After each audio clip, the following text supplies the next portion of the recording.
See children, objectives of cultural heritage projects, that means preservation, conservation and development of heritage sites without any change in the original structure.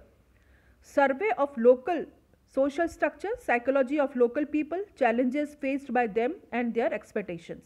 In the process of completion of the project, due to precaution should be taken not to hurt sentiments of the local people. Felicitation of participation of local people, to create systematic plan for employment of local skills in a creative way, thus generate better employment opportunity and livelihood. So here it is very important that the local people should be involved.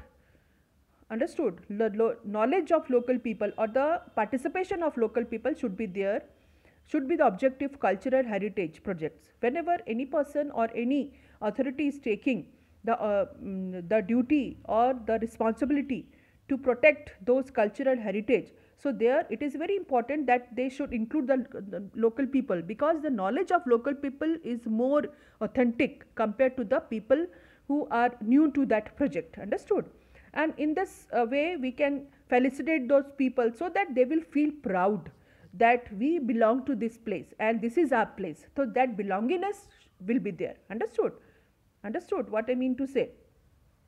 So the example, architect, engineers, historians, archaeologists, museum curators, sociologists, archive management professional, legal experts, skilled photographers, all these people, they can take the help of local people.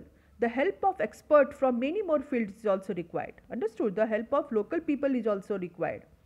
So we can say public training, applied history.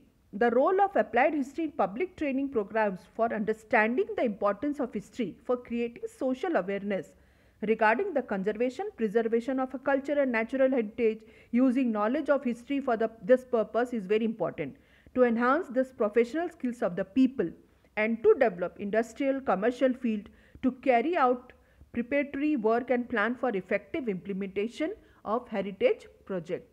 It is very essential to avoid vandalizing of historic and public places and to ensure that they are preserved for the benefit of the future generation. So it is very important. So the help of local people should be there. Understood? And also systematic plan should be there, and for employment of local skill. Why we need to employ local skill? Because the knowledge of people, the local people will be more authentic. Understood? And they will help the authorities.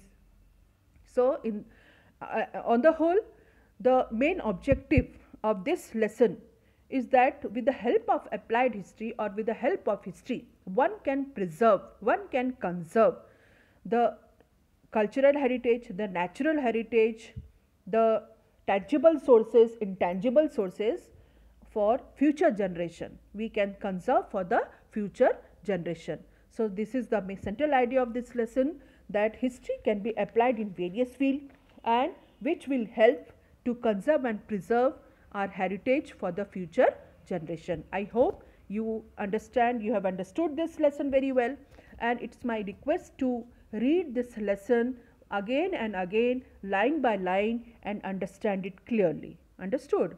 And I will give you a question answer in the next this class itself. PDF file will be given, and please note it down in your copies and learn it well. Thank you.